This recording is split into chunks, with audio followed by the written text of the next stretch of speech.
r/AskReddit. What do you think is the most interesting psychology phenomenon? If you're talking to someone intently and you hand them something, more often than not they'll take it. Doesn't matter if it's a book, a pen or an orange. No idea what the phenomenon is called or if it's even psychological, but it's made for some great pranks. In the same vein, you can look straight up towards the sky in a public location, and everyone else around you will look up, too. Similar results if you start screaming on a flight, especially when you're the pilot.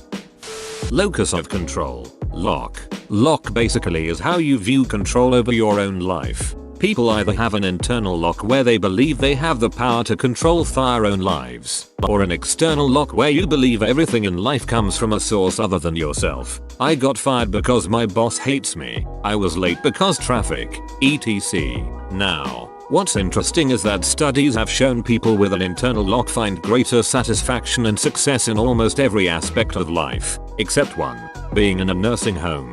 Drives internal lock people crazy while external lock people thrive. While the nursing home bit is very fascinating, my grandmother did surprisingly well in a nursing home, and I think this probably explains why. I know for a fact I would hate living in one. Prospect theory. The idea that people perceive gain and loss unequally, where a loss has about twice as much impact on a person as a gain of same amount. People will take unnecessary risks to avoid loss. Like why I didn't cash in all my crypto at 20k. Tragic man. Childhood amnesia. The fact that up until a certain point you don't remember things. My first memory isn't until I was 6. My wife's is when she was 2. Hers seem to be emotionally based, so they're sparse and fleeting. Mine are like I just suddenly had a switch flipped, and there I was. You skipped your backstory. Cotard delusion, aka walking corpse syndrome, where the sufferer genuinely believes that they are dead, don't exist, or have no internal organs. Absolutely crazy. I can't imagine what it feels like walking around feeling actually, genuinely dead. I experienced this for a period of time after my dad passed away when I was young. It was terrifying and traumatic. I felt as if I was hollow inside, with no organs or vessels, just empty muscle, and was a ghost that everyone else could see. Thankfully those delusions don't plague my life anymore, but it was so dark and awful. The placebo effect. The idea that belief in something can actually have a positive impact on the body just seems so crazy to me. Also helped me realize inversely why stress and anxiety can take such a toll on you. Funny enough, placebo also works when you know it's placebo. Somehow, deep down, there is something in you that wants to believe despite all reasonable arguments against it. Also, nocebo is a thing. When you expect something to harm you, it will. It makes a lot of treatments complicated. On one hand you want the patient aware of the side effects. On the other, you don't want them to generate them by the nocebo effect. If you get yourself to be really happy and excited to see other people, they will react the same to you. It doesn't always happen the first time, but it will definitely happen next time. Time and again this has always worked fine for me. How do you do that? I do a more subdued version of this. Basically, if I want to be friends with someone, I just treat them like we've known each other for years. Most of the time it works and they treat me the same way. How I can have a surprise in my dream. Like something will happen and I'll be confused about it. Then someone will explain it by giving new information. And then it makes sense. But all of this is created by my own brain while I'm dreaming. How can I reveal new information to myself to explain something? This also fascinates me. My brain has created things in my dreams that baffles me to this day. But isn't my brain supposed to be me? So where are these creations coming from? Denial. The many answers to evade the truth are very creative. Denial is rooted in perception of threat. If you manage to convey the same words in a way that doesn't make it as a threat, you'll shave off most of it. Deja vu. To have such a strong feeling that an instance has happened before is crazy, like you experienced it in the past, or dreamed of it. The other vus are fascinating too. Presque vu is when something is on the tip of your tongue but you can't remember it. Jamais vu is when something familiar seems unfamiliar. It's the opposite of deja vu. Don't forget dormez vu. When you think Brother John is sleeping, but he is not. For me it is the unconscious mind and the fact that it accounts for the majority of our cognitive activity. I think it's interesting how we can simultaneously both know and not know things. It is also interesting, and perhaps even frightening, that we are not running the show to the extent that we think we are, at least not consciously. I like catching my unconscious mind making decisions for me. The one that I've catch the most is actually when to get up out of bed. You would think that is a decision that your conscious mind makes, but if you think about it soon after sitting up you'll realize you just kinda did it without actually deciding to get up. It's weird. How laughter affects people. Laughter is basically the yin to stress's yang, which inspires me to make people laugh when I can. As I don't know what they're going through, laughter increases things like dopamine, and can even help soothe physical pain sometimes. Even smiling, lifting the corners of your mouth, alone has positive effects on you, even if you force it. Man, the human brain is a weird and ducked up thing. It's like millions of years of spaghetti code in there.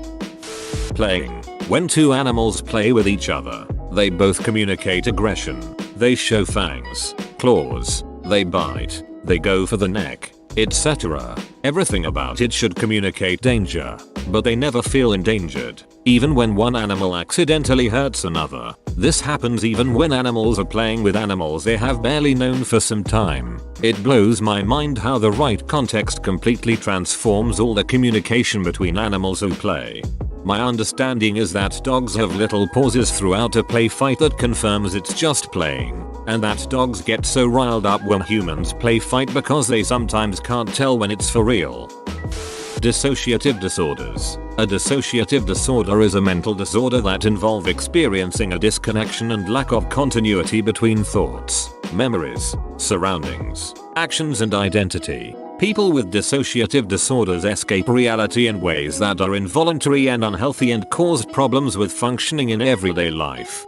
I don't have a dissociative disorder so to say, but the scariest symptom of my severe anxiety is dissociating. The world does not look as real. The sunlight on the earth looks superficial. Sounds are a little quieter or much louder. Houses and trees look a little different. Like it's a hyper-realistic rendering of the world that's almost spot on but not exactly. I feel like I'm dreaming and become completely numb emotionally. I'm just there, separated from everything and feel like I'm not real. I could stare straight ahead for hours in this state and not think of a single thing. It's awful and I would trade that mental response for a panic attack any day. Edit. This blew up. Thanks for the gold. Kind stranger. Why do people have favorites? Like a favorite color or a favorite flower? Or a favorite child? Damn it, Mom. What did I do to you? This is my favorite question so far. Dreaming. Even though everyone does it, it's amazing that our minds create virtual realities for us nightly. If you can lucid dream, it can be more entertaining than any game technology has invented. Why do our brains create nightmares? Though, it seems so masochistic for your own mind to create nightmarish scenarios that would never happen in real life, or simply relive bad memories over and over. This has always baffled me. Normally our biology avoids pain at all costs, but the brain seems to obsess over it while we dream. I'm amazed at the number of people who freeze in a disastrous situation like a sinking ship. People who survive tragedies like that always report that there's not nearly the amount of panic and confusion that you'd expect. A lot of people freeze in place and simply can't move, even as the water is rising around them. Families have been split up in situations like this, where two of them can move, but the other three can't. How people who hate themselves hate people who like them. How can I not think my friend is a shitty person when I look at who he hangs out with? We tend to hate people that have the same flaws and make the same mistakes as we do. When I drive I hate cyclists. When I'm on my bike I hate drivers. I hate both all the time. When Japanese tourists go to Paris, see how not romantic it is, and have crippling panic attacks. I'm surprised to learn the Paris syndrome is apparently a real thing. Who would have thought? What the hell did I just read? False memories. How you can implant false memories in someone over time, and they believe they are real and their reactions are based on their own reality. Edit. Thank you guys for all the amazing responses. I know the Mandela effect, but I wanted to bring up that this happens on an individual level too, not just groups of people. Also, I have not seen the movie Inceptions. I don't watch a lot of movies and don't have Netflix, Hulu, or things like that, or a TV. Edit 2. Thank you guys for showing me many more phenomenal information about memory. I had no clue. My own personal experience with this. When I was 9 years old, I was hospitalized with severe asthma that nearly killed. Blood oxygen level was 62. The entire hospital stay was such a blur because my brain was not functioning properly. Both my parents were in custody battles and tried to convince me the other parent never once stepped into my hospital room. The last time I spoke with my mother, about a decade, I am sure she would still say my father never visited me. Luckily my grandma, the voice of reason and sanity in my childhood, simply said to me, "They both visited you. They are both telling you lies." The bystander effect. Everyone thinks they would help if something happens, but the effect says that the more people there are, the less someone is going to help. Cute aggression. I always thought the link between cuteness and violent urges was ironic. Every time you see something extremely cute, something in your brain says I have to squeeze its little head off.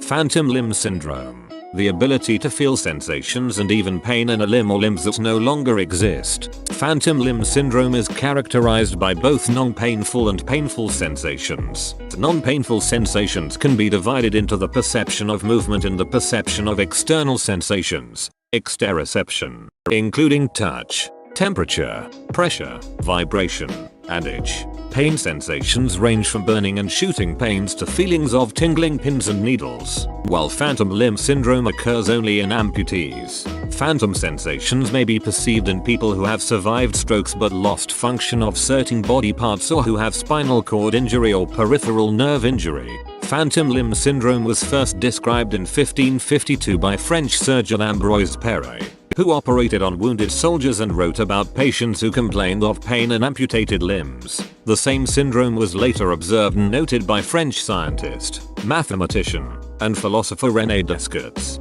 German physician Aaron Lamos, Scottish anatomist Sir Charles Bell, and American physician Silas Weir Mitchell, who tended to wounded soldiers in Philadelphia during the American Civil War. Scottish physician William Porterfield wrote a first-hand account of phantom limb syndrome in the 18th century, following the amputation of one of his legs. He was the first person to consider sensory perception as the underlying phenomenon of the syndrome. Why are we still here? Just to suffer? Synesthesia. This happens when you experience one sensory stimulus and it triggers another. For example, you hear a splash and think of the color blue. I get this quite vividly with tastes. If I see a plastic fork, I always taste ketchup for some reason. I'm probably late to this thread, but I find the call of the void an interesting phenomenon. It's that feeling you get when you stand on a high place and subconsciously think I could totally jump off right now. But you don't really want to and you don't actually jump. I experienced this multiple times on my most recent trip to Europe. The amount that the words we use and think in changes how we act. People who speak Spanish are less likely to blame someone for dropping something, because the language is the thing was dropped rather than you dropped the thing. Australian Aborigines have no words for left, right, etc. Instead they use north, east, south, and west. As a result, they almost always know what direction they are facing, even inside buildings with no exterior view. Deaf children in Africa using a made-up sign language had not developed signs for describing positioning, under, over, to the right of, etc. And when tested, they could not find a hidden object, even when they watched it be hidden. They couldn't tell themselves in their own minds where to look for it, and so they couldn't find it. Very interesting. The African kid thing blows my mind. It's interesting that your spoken language is also your brain's language. One of the scariest things about the book 1984 is the realization that controlling language can control thoughts. If you take away words that help people visualize things you don't want them to know, those ideas fade from possibility. Even the idea of that is terrifying. Mass hysteria. The fact that our brains can cause us to have symptoms of something serious just because of rumors and fear is pretty crazy. Capgras syndrome. It's a psychiatric disorder where you believe the people around you are imposters despite recognizing that they look, act, sound the same. It can come from a disconnect of the emotional brain regions and visual regions. I believe there are cases where a patient will overcome the imposter sensation by speaking on the phone with someone, so having no visual information. I've also seen it in people who suffer from schizophrenia. I suggest to read into it if you like abnormal sick. Confirmation bias. The brain so actively tries not to see things it is fascinating. How fans of opposing teams, from the same country, can hate each other with such passion. A hate that boils over to reasons completely unrelated to the teams or the sport itself. Furthermore, when the fan's team wins, the fan translates the team's success into personal gain, most often taking on a smug attitude. Head down to the Ole Miss vs Mississippi State game this year and you can cut the tension with a knife. Humans are tribal. That you're more likely to like someone if you think that person likes you. Deindividuation. It's the loss of self-awareness in groups often attributed to mobs and how seemingly normal people can participate in illegal behavior such as riots and lynching. You have a decreased self-evaluation of your actions and it's as if the group shares the responsibility and not you for your actions. Bro, you made it to the end? You're a ducking beast. Thanks for watching, mate. Make sure to smash that like button and subscribe for more high quality content.